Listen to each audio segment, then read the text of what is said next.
যে কোনো জিনিসের দাম বাড়া দিয়ে নেয়, ওরা টাকা পয়সা লুটপাট করে নিয়ে গেছে। যে কোনো অফিসে যাইবেন, দালাল ছাড়া কাজ হইতেছে না। এদেশের নিরীহ মানুষকে অত্যাচার করছে। আমাদের দেশের টাকা দেশে থাকুক, এটা আমরা চাই। গত 16 বছরে 17 লক্ষ কোটি টাকার উপরে দেশের টাকা বিদেশে পাচার হয়ে গেছে। বেগমপাড়া, ইউরোপ, আমেরিকা সহ বড় বড় দেশে বিলাসবহুল অট্টালিকা এবং বিলাসবহুল জীবনযাপন করেছে আমলা, মন্ত্রী, এমপি সহ বড় বড় রাঘব বোয়ালরা। দর্শক, এতগুলো টাকা বিদেশে পাচার হওয়ার ফলে আমাদের দেশ প্রায় অন্তঃসার শূন্য। এই টাকা পাচারে নগরবাসী কি বলছে তা আজকে আমরা জানার চেষ্টা করব। মানুষের দুর্ভোগ ও দেশের স্বার্থে সবসময় কাজ করতে অঙ্গীকারবদ্ধ কুরাইশ নিউজ। আমাদের দেশ থেকে লক্ষ লক্ষ কোটি টাকা পাচার হয় প্রতি বছরই। বিগত আওয়ামী লীগ সরকারের আমলে প্রায় 17 লক্ষ কোটি টাকার বেশি পাচার হয়েছে। তো এইভাবে এই যে আমলা, মন্ত্রী, এমপি যারা আছে, রাজনীতিবিদ যারা আছে, তারা দেশের টাকা লুটপাট করে বিদেশে সেকেন্ড হোম করছে, বেগমপাড়ায় বাড়ি করছে।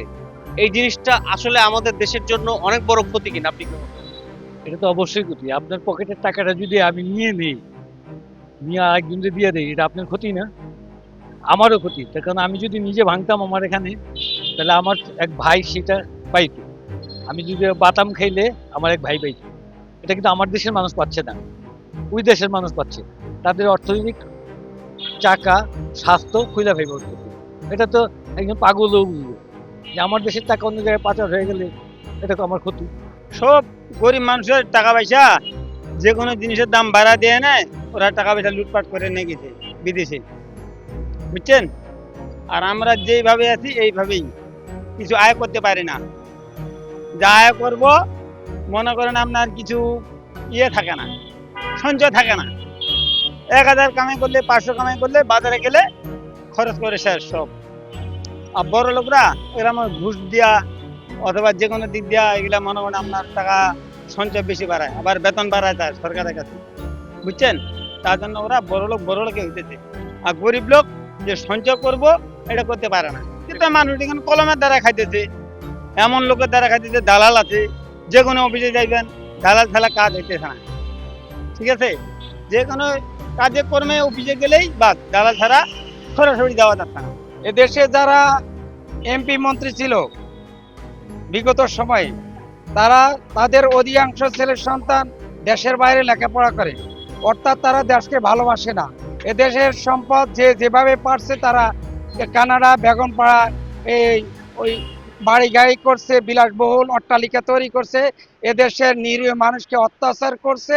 এদেশের মানুষকে ওরা কখনোই ভালোবাসে না। যদি তারা ভালোবাসতো তাহলে এদেশের সম্পদ অন্যায় অবৈধভাবে লুটপাট করে বিদেশে কখনোই তারা বেগমপাড়া বাড়ি গাড়ি করতো না। আসলে আমাদের দেশের টাকা দেশে থাকুক, এটা আমরা চাই। আমাদের দেশের টাকা দিয়ে বেগমপাড়া করবে, বড় বড় রিসোর্ট করবে, এটা আমরা চাই না। আমরা দেশের উন্নয়ন চাই। আসলে বিষয়টা আমরা এভাবে নিতে পারি, যদি আমাদের যেই আমলারা আছে, আপনার এই মন্ত্রী, মিনিস্টার যারা আর কি যে বড় লেভেলের, এরা যেন দেশের জন্য এটা চায়, যে দেশে কিছু করার জন্য। এই সুযোগ পাইছে, সব কিছু খেয়ে ফেলাইলাম। স্যার, এই যে আমাদের শিক্ষিত মানুষের বড় অংশ দুর্নীতির সাথে জড়িত, যেমন মন্ত্রী, এমপি, আমলা, এরাই কিন্তু বড় বড় দুর্নীতি করে বিদেশে সেকেন্ড হোম অর্থাৎ বেগমপাড়ার মতো সাম্রাজ্য গড়ে তুলছে, আমাদের দেশের অর্থ পাচার করে। এতে আমাদের দেশ আরো বেশি ক্ষতিগ্রস্ত হচ্ছে। এই সংস্কৃতিটা ঠিক কিনা আপনি কি মনে করেন? ধন্যবাদ আপনার প্রশ্নের জন্য। আমি প্রধান শিক্ষক Kazi Giasuddin Shahnagar model high school, Moghbazar, Dhaka. একটা দেশের শিক্ষিত জনগোষ্ঠী গড়ে ওঠে কারিকুলামের উপরে। এই কারিকুলামে উল্লেখ থাকতে হয় তার মানবিক মূল্যবোধ, তার দেশপ্রেম, ভ্রাতৃত্ববোধ। এগুলা যদি সেভাবে ফলো করা হয় কারিকুলামে, তাহলে সেই ধরনের জাতি গড়ে ওঠে। আমাদের দেখা যায় কারিকুলামে কিছু ত্রুটি আছে। এ ধরনের মানবিক মূল্যবোধ তাদের ভিতর আমরা জাগ্রত করতে পারি না।